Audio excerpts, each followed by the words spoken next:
The individual market will be the ultimate market for all Americans.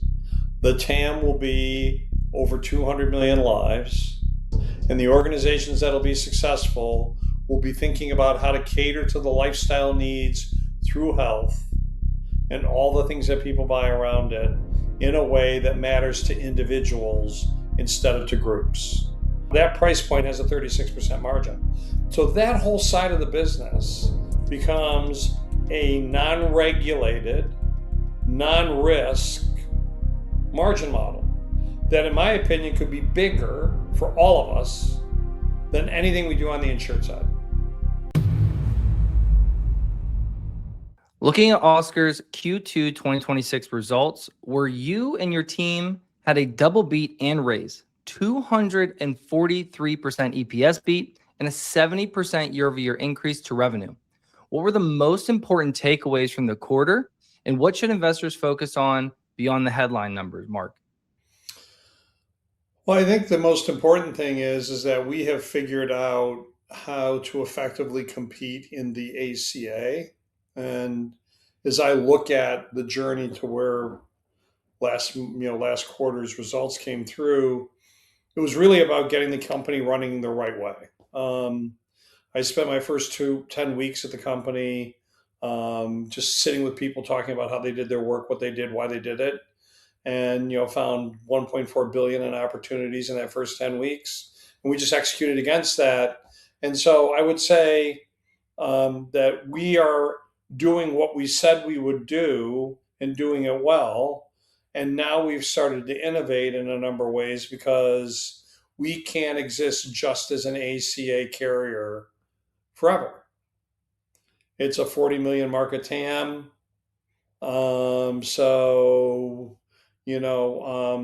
If we want to be fundamentally central to what happens to reform in America and helping Americans get the right health care, then we've got to do more. And so I told the team today, earlier this morning, the price of success is even harder work, because we now have to move away from the comfort zone we've created in running a good carrier into the other things like ICHRA and Lucy, and really allowing Americans to actually be able to shop and choose the healthcare that matters for them.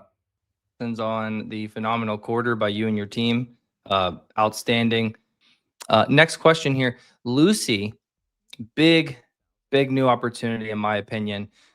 It's being positioned as, one-stop health insurance marketplace. You've talked about this a lot. It's been your goal, I feel like, in life to, get this health insurance marketplace figured out. I know you've talked about it many times on even CNBC, and it's been kind of like your life goal, I feel like, to try to get this taken care of while, you're still actively in the health insurance scene. So with Lucy, what has to happen for insurers to participate though, right? Because obviously you guys can build it, but will they come? And where do you see Lucy in 3 years' time? So there's an evolution that you sort of jumped a step, and so I'll take you through it. First of all, was getting the business right. Okay, so we got the business right. The second part was, how do we make our TAM bigger? And so we said, we've got to make ICHRA work. And so we created opportunity through what we call Choice Plus as a way of thinking about how to take our TAM from 40 million to 200 million. And that was to do ICHRA. And to do ICHRA, what we needed were the rails that none of us had, that the ACA and Medicare have in an EDE, Electronic Data Exchange. So last year, we talked about in our third quarter earnings, we bought a little company in Connecticut, really inexpensively, that had an EDE, one of 11 approved by CMS. And they also had a lead generation group called healthinsurance.org that is the second largest lead generator. We bought both of those plus an agency they had. We bought that whole package, that remaining package, and we started to work on the EDE from two perspectives. One, to create ICHRA rails like ACA had and Medicare had with CMS. And then two, we wanted to make sure we put into that ICHRA package, that ICHRA, the ICHRA set of rails, we call it ICHRA X, that ICHRA X would also have the ability for brokers to store information that they needed for program integrity before open enrollment started, with access to tools to allow them to find birth records or Department of Health records that could help justify, in Social Security, justify that member's identity. So that when November 1st comes, they just push a button and it all rolls through. That's what happened last year with the enhanced premium subsidies going away. We gave them all the tools and products that they could move people to, had them communicate with those members, and pushed a button and it all rolled through. So our growth in November, the first few weeks of November, was like a skyrocket because we got the brokers prepared.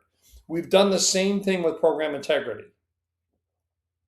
And so that product, ICHRA X, that EDE, is now embedded to set the rails for ICHRA to move the TAM from 40 million to 200 million lives. The second part, so that includes small group middle market, that's 115 million lives, gig workers, part-time workers, and we've got some part-time accounts we're working with, big accounts that want to move members into the part-time employees. The whole idea is to create traffic over an electronic data exchange that allows all of our competitors to participate. So they've all joined ICHRA X. They're all members. Now, why does that matter? Well, if an employer converts an employee population to ICHRA, those employees need access to networks where they live. None of us in the ACA are in every market, but all of us together are in narrow networks with narrow network rates. So we can give those employers the country's largest PPO at narrow network rates, cost reduction. The second part is that we're offering that EDE capability to brokers and our competitors at cost plus rates. We don't want to make a profit on ICHRA X. We want to make enough in cost plus to maintain it so that we can all use it together. Different than some other people in the EDE business. So that step, before we even get to Lucy, is incredibly important because it creates a bigger market share TAM, which first of all allows for a more effective cost product, but secondly, and probably more importantly, creates the eyeballs to make the marketplace work. Because without people shopping, you don't have anything to sell. And without sellers trying to get to members, you don't have anything to sell to. So the whole idea was to open up our EDE, and instead of using it as a competitive vehicle, use it as a vehicle we could all use together to create a marketplace that would create ICHRA and drive ICHRA, and then set up the play on Lucy, which is in ICHRA, if an employee gets the amount of money the employer spends every month, and they pick their own network, and they pick a product that works for them, important role for the brokers. We're educating brokers on how to do that now. Then there's as much as 26% of that employer's money that's cash in that employee's account.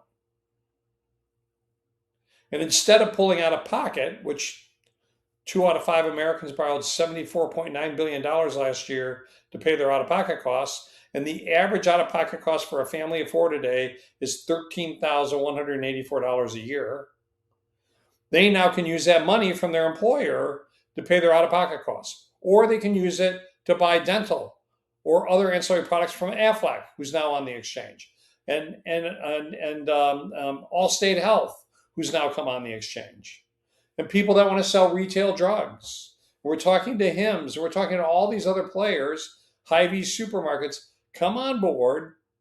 We're going to create a marketplace where consumers, when they have to spend out of pocket, want to shop and find the best deal for themselves from the standpoint of convenience and cost and value.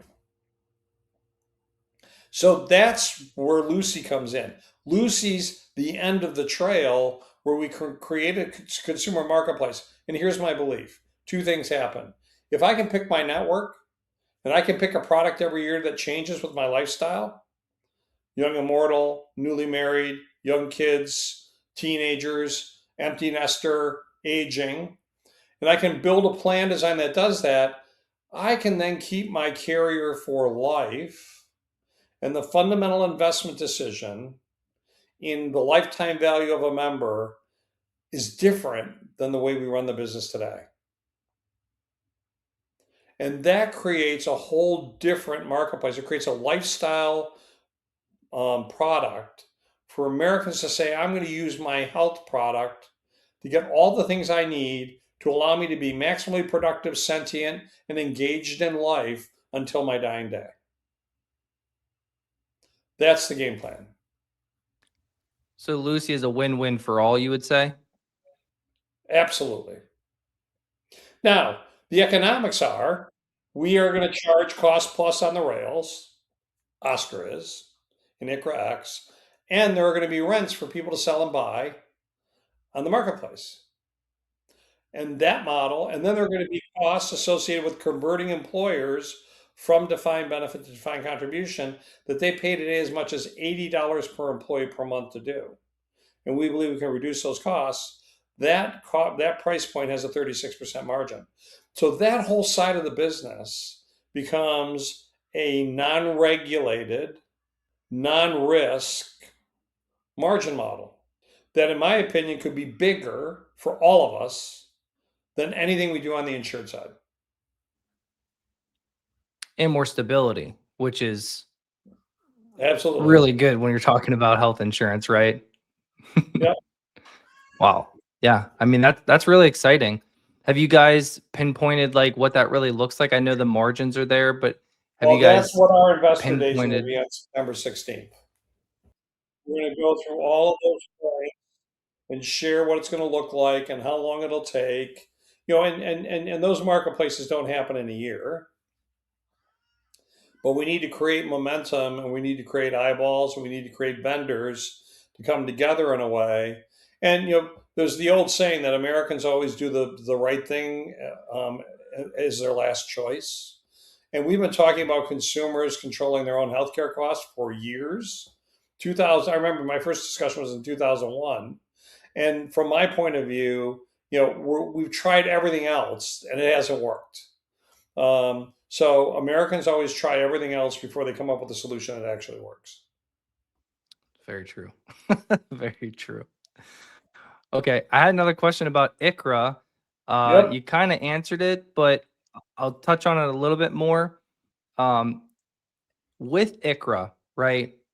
And with ACA, how are you guys really differentiating? The question really is if we could use the risk adjustment model that's used in ICHRA so that sick people coming out of an employer get the same price as a healthy person does, but we settle the risk across the whole population with a 200 million life risk pool, everybody in, there is no more morbidity adjustment anymore because everybody's in.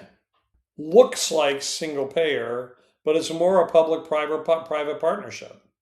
And so that model, we want to use the underlying network structure and risk structure to manage the risk of the business while having the flexibility to do off-exchange products for people that want something more.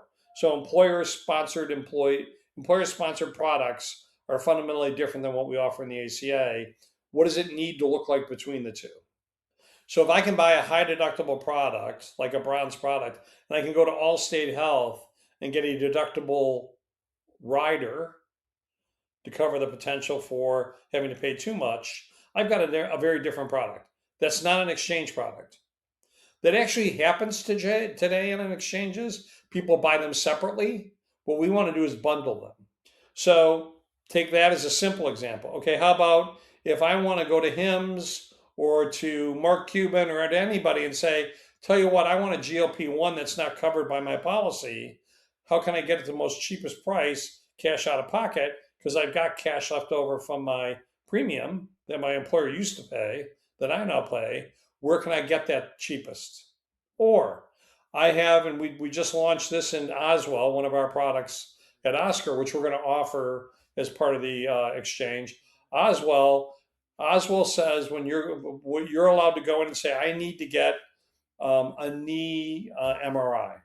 Where can I get that and at what cost? And we will array all the radiology capabilities that are available at the local hospital, at the freestanding ambulatory imaging centers, during business hours, after hours, where the discounts could be as much as 40%. And if I can go at 11 o'clock tonight to get my knee MRI instead of waiting for 2 weeks to get in line at the hospital and have a big out of pocket cost share, I'll go do it tonight. But that doesn't happen unless we do what I call curated pricing. So the administration keeps talking about we're going to make everybody show their prices. So let's walk into a hospital and you're going to get a knee MRI to rule out a meniscus tear, which is the only way to find it is an MRI. You look up on the wall and you go, let's see, MRI, knee. Here are all the things I got to do. How do I add up the price? How do I know what I'm going to get charged? So what we need to do is curated pricing. So what Oswell does is it curates the journey. It says, you're going to do these things. Here's what it's going to require in the way of approvals, which we put the criteria out there for the provider to put in so it gets approved online. And secondly, here's your out-of-pocket cost as a result. And so if you go here, it'll be this dollar amount. If you go here, it'll be that dollar amount. You choose. Do you want to wait? You want to do it tonight? You want a lower price? What is the value for you? And we now have a product for that in drugs as well. Okay. Yeah, I was gonna talk about Oswell too on here, but it looks like I didn't even have to ask that question. You just did it for me. It's see the part about it is it's all in there. It's one experience. It's not about this tool does that and this tool does that. Our goal is to make the member experience so easy and not transactional, but knowledgeable that I know what I'm doing. And we're not relying on the system to get me through. You guys just want to be a health insurer for the people and to make sure people are covered with health insurance, but without making it so complicated and having to go through all these different holes and rabbit holes and all this different stuff. Is that accurate? Well, one of the things we're working on, for example, we can pay because of our technology, and we have the first new health insurance platform since 1972, and Health Edge, and so that's the one in 1972. We can now accurately auto adjudicate 98.7% of our claims in 48 hours. So what I've challenged the team is instead of waiting until we can auto adjudicate everything, why don't we just take all the office visits, which we know we can auto adjudicate, and pay at the point of service, the provider with a funds transfer, make it like a credit card transaction, and tell them what the employee owns. And if that's 40% of our claims, and we take all of that out of the system, all that noise of submitting a claim, waiting to get it processed, getting a bill, find out how much I owe, blah, blah, blah, blah, blah. We make it all point of sale. Are people happy or are they sad? They're happy. And if we take 40% of the nonsense, which is, by the way, 90% of most people's interactions with the healthcare system is an office visit, and it goes away, how do I feel about that? That's what we're trying to do. I call it the progressive elimination of failure. Just progressively eliminate the things we know we can do and get them out of the way, which is most of what people engage us on anyway. And then we have more time to spend time with the complex stuff, helping people through the system when they really, really need us. I mean, transparency is everything, right? And nobody likes that surprise bill whenever they are wrapping up at the doctor or the dentist and they're sitting there and they're like, it's rolling the dice. How much am I going to have to owe? How much is insurance actually going to cover? How much am I going to have to pay out of pocket? It seems like always a roll of the dice. Am I going to have to pay a lot? Am I going to have to pay a little? I mean, I know what my maximum for the year is, but what am I going to have to pay now? And then Dennis figured this out a long time ago. I mean, before they were cleaning teeth and filling cavities, and now they're doing cosmetic stuff and all this stuff. I mean, I hide my wallet when I go in to see my dentist because you're gonna say, "Hey, what do you think about that incisor there? You think it's too sharp? You know what? I ain't gonna ever shoot any movies. I ain't ever gonna be on the front cover of a magazine, so I don't need to have that tooth taken care of. Thank you, doc." Right? Yeah. I mean, But when it's my health and it's about my longevity and about enjoying my life and living the life I want to lead, I'm going to be all over that. And that's why more than half of Americans are talking to ChatGPT before they go see the doctor anyway. very true. Yeah. I mean, that AI's made life a lot easier, and I love that. I love seeing you guys take full advantage of AI and what that is to come, right? With Oswell. I mean, like, because before it was, let me Google and then let me look through all these different articles and you're going to get 10 different answers. But now it's like, you chat GBT it, or with you guys, I love that. Like, let me go to Oswell. Let me see where I can get the best bang for the buck, right? Well, this one's pretty cheap, but it might not be the best of care. So let me go to like the middle tier or something. Right.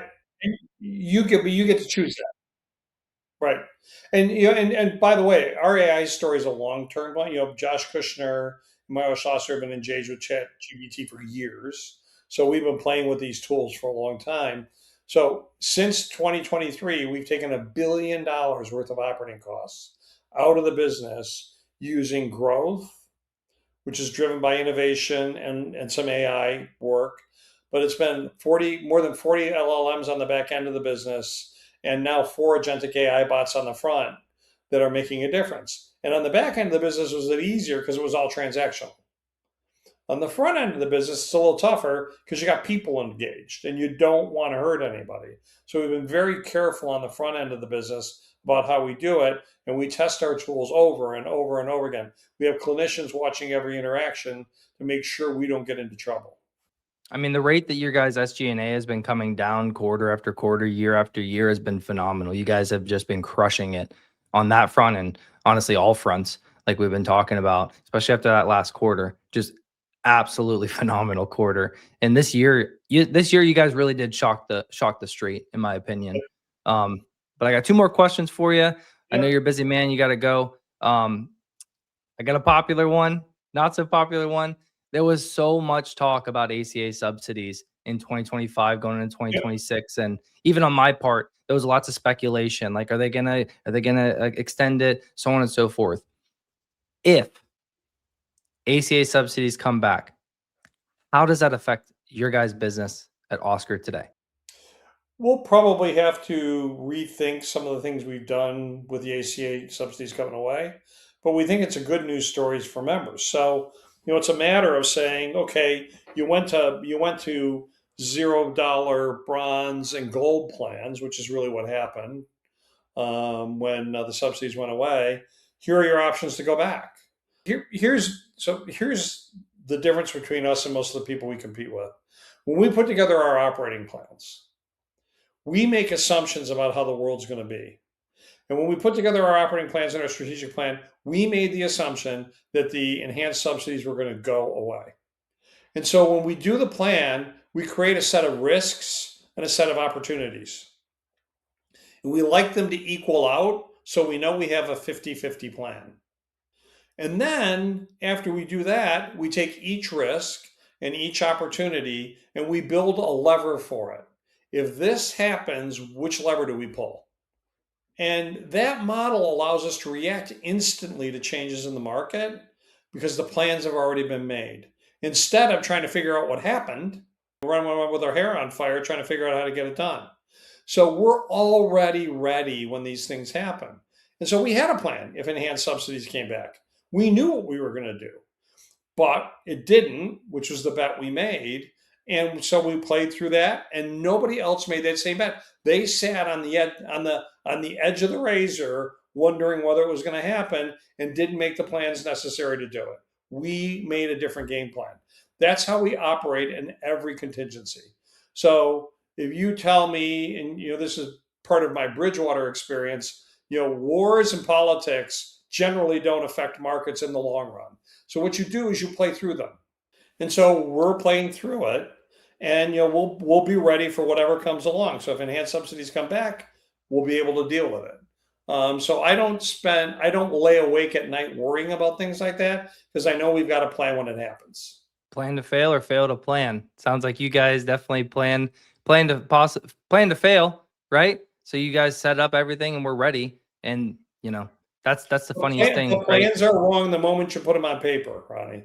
They're wrong the moment you put them on paper because the world keeps changing. Yeah. I mean, you guys handled the situation um in my book perfectly. I'm sure on the inside there was some things like, of course, we're always like, oh, I could have done this a little bit better and everything, but I think you guys handled that situation as best you possibly could, and you prepared for the worst case scenario. That way you guys are ready. Like you said, a lot of other people weren't. They were waiting until last minute and hoping on the government to bail them out or to Yeah, to to help with the situation. And yeah, as a business, you can't rely on outcomes that you don't have really control over. that's But right. final question, Mark. Final Yeah, question. When you put Lucy, Oswell, ICHRA, Oscar's insurance business together, whether or not ACA subsidies come back or not, right? What does the company look like in 3 to 5 years from now? What do you believe investors still completely misunderstand about Oscar Health? the individual market will be the ultimate market for all Americans. The TAM will be over 200 million lives. And the organizations that'll be successful will be thinking about how to cater to the lifestyle needs through health and all the things that people buy around it in a way that matters to individuals instead of to groups. That will be the big opportunity. And so I believe Oscar will be as strong, if not stronger, on the Lucy side from the standpoint of revenue and earnings, as well as a much larger organization, not necessarily on the insurance side. We'll have a lot more insurance members, but we'll be part of an ecosystem that's causing more Americans to get access to individual care. And so for me, the mission isn't about being the largest insurance company. That's a goal that's long past for me. I tried that before, been there, done that, got the t-shirt, got the hat.